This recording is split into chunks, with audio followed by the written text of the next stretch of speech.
Hello, my name is David Reeve. I'm an industry manager for paper here at Yale, and I'd like to welcome you to the Engineering Concept Centre here in Frimley, UK. This truck is enhanced with a number of features that enable us to provide a full operational truck in the paper and recycling industries.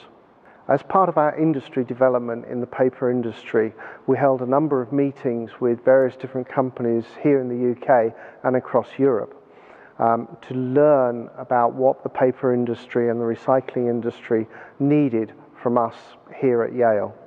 Paper debris is a common theme both in paper manufacture and recycling, and it's made up of dust, it's made up of big sheets, it could be made up of any packaging material.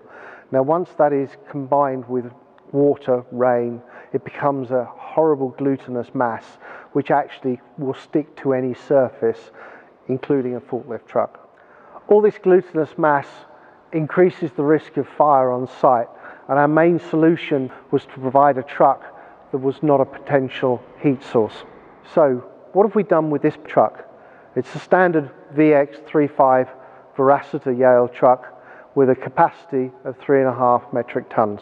So I want to guide you through these features on this particular truck. Here at the front end, we've got a standard Bolzoni Aramo bale clamp, capacity 3 tons. Going backwards on the truck, we actually have a rubber cover mount over the front drive axle. This is again to provide debris protection.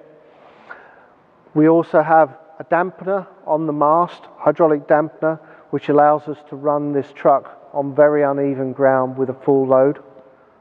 Low air intakes to protect paper getting into the truck. We also have air intake system linked to the full air filtration. This is to provide fresh air to the engine away from as much dirt and dust as we can possibly do. You can see the high air intake coming down the frame into the tube, into the filtration box, which then feeds the engine. You do not want the engine to be starved of air. It has to be clean air. This is where the turbo of the engine is, and it's probably the hottest part of the engine. This is a insulated cover to protect any ingress of the paper. We have a number of lights on here. We've got front and back pedestrian awareness lights. As you can see, the red light projects a line longitudinally along the length of the truck. This provides a visual awareness for any pedestrian in the vicinity. In addition to the pedestrian awareness lights that I've already shown you, in the back end of here of the counterbalance we've got a standard white noise sound emitter for when the truck is in reverse. Up on the back end here we have a radar looking for the ceiling of wherever we are. Obviously in the yard outside there is no ceiling, so the speed limit is as fast as the truck will go. Inside we can limit that truck to whatever the site requirements are. So now we've gone a little bit around the outside, I want to show you some of the features inside the cab. It's very important that the operator who spends his 8 hours, 9 hours a day feels comfortable inside this cab.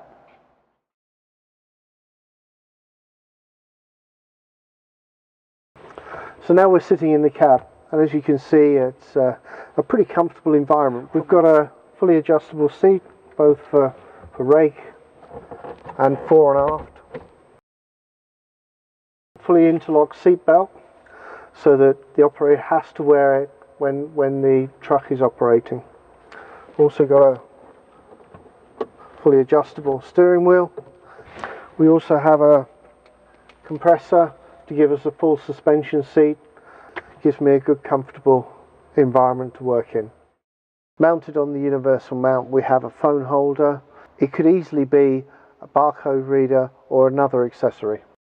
To power these accessories we have a 12-volt USB power source.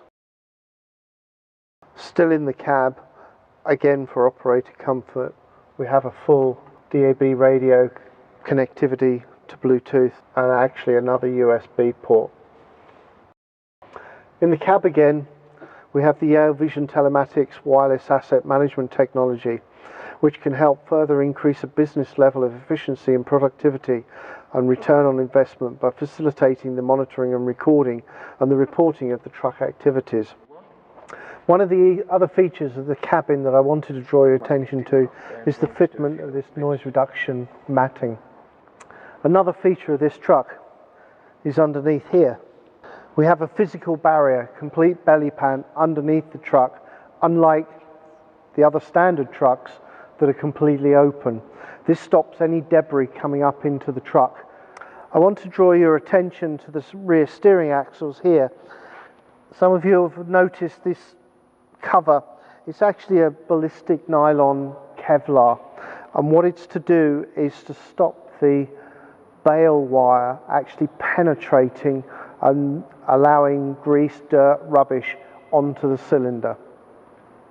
Looking through the counterbalance, you can see the exhaust system, and at the low extremity we've got an insulated blanket. Again, it's to stop the glutinous mass sticking to hot exhaust.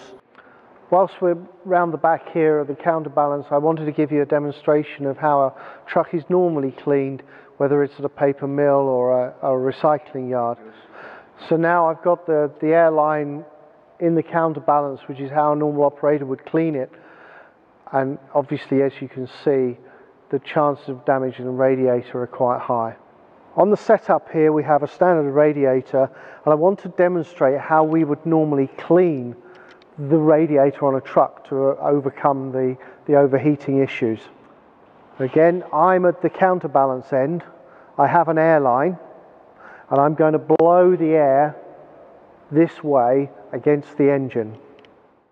In normal circumstances, that's the way you clean the radiator, and it will blow off all the air very nicely.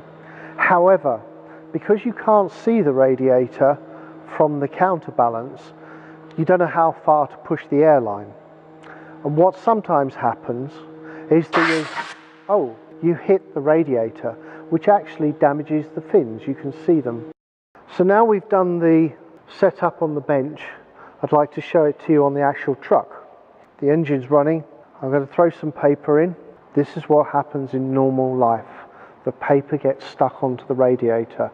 So it starts to build up temperature, starts to build up less radiated effect. Go around to the other side.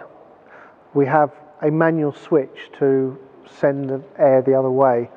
Normally the operator doesn't touch that switch, it's completely automatic. Every 20 minutes the fan will perform this function. So when I press this switch, the angle of the vanes of the fan will actually change to give the effect of airflow from blowing onto the radiator to actually blowing 180 degrees the other way. So by understanding the needs of the customer, not only have we ended up with a self-cleaning truck, but we've ended up with an array of solutions that will give the paper and the recycling industry peace of mind.